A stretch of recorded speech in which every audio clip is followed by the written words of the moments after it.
So I wake up this morning with the sight of Carisha Please going at it with Joe Budden, and this stems from Joe Budden recently on a Patreon exclusive episode where he did an interview with LL Cool J, and during the interview, LL Cool J congratulated him with a gold plaque from Def Jam for his hit single Pump It Up way back in 2003 when I was a little jit. And because of this, it kind of went viral. Carisha laughed at it, and the rest is history, with Joe Budden simply responding, "It would be so easy," and I simply stating, "Don't do it," with him even reiterating, "Y'all get so mad when I try to prevent my friend from crashing out and reverting to old ways over insignificant bullshit for your entertainment.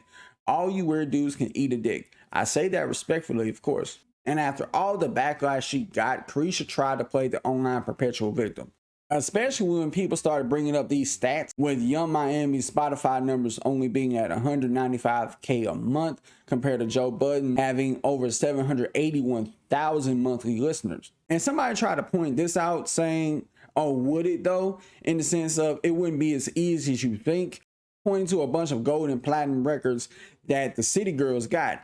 But I hate to burst the bubble on this. The only reason why the City Girls got them plaques is because of JT. It wasn't because of Carisha. After we've seen them break up and them go their separate ways and JT stand 10 toes on her own being a solo act, she is a better solo act than Carisha. And you can look back at it and say, well, Carisha was obviously the weakest link. And you see that the person tried to point to the City Girls records, but not Carisha's own labels. And some people may not understand like how big of a deal that is for Joe Budden to get such an accomplishment, because even though that record came out back in 2003, I was in 3rd or 4th grade when that happened. But the metric for success back then was much different than it is today. Today is all about streaming and the numbers.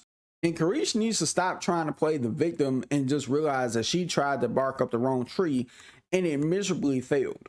And trust me, there's a lot of people who do want Joe Budden to go back to his old ways where he was wearing a tank top, screaming in a mic, screaming in the camera. I mean, granted, was it entertaining for the time? Sure. When he got into classic beefs with Eminem, even that epic rant he did going at Charlemagne. But just like how time changes, people change with it. Because if you're still the same person you was 10 years ago, then you may not accomplish certain things that you've done accomplish now. And I think that's could be said for Joe Budden. If he hadn't changed for the better, he probably wouldn't have the list of accomplishments he has right now outside of music. Like, people can keep bringing up, oh, he's a one-hit wonder, whatever, but he succeeded in podcasting. The guy blew up doing podcasting as somebody who went from a one-hit wonder to a well-known and even bigger name because of his voice. And his voice is so polarizing, people still get mad to this day about what he says. And even though people could come at him for like being scared of Diddy, like he went and proved a point when that Cassie video came out, because after that Cassie video came out, he would try to bring up the false accusations against him, saying, oh, you beat women, this, that, and the third, even though it's a fact that Joe Budden never did any time behind that. He never got arrested for it. There was never a court date, trial, none of that. And plus, most of that happened many, many years ago. And I feel like enough time has passed to just act like it didn't happen. Because I don't see the point of constantly bringing that up over and over again when it's not true. Because it's not going to change anything. Joe Budden's not going to lose his platform. He's not going to get kicked off Patreon. Like, there's zero point in doing it, because there's nothing that's going to come from it. Absolutely anything. But after that got brought up, he was saying, see, this is why I don't say nothing. Even though he's kind of like in a box where he's damned if he does, damned if he don't.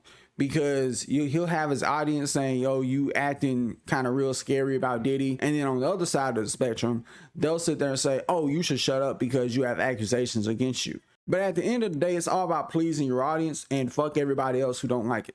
But with that being said, y'all let me know what you think about this in the comments below. If you enjoyed the video, hit the like button, subscribe, check out all my links in the description box below. Also, consider becoming a channel member. It's as low as a gentleman's bet of $1 crispy dollar.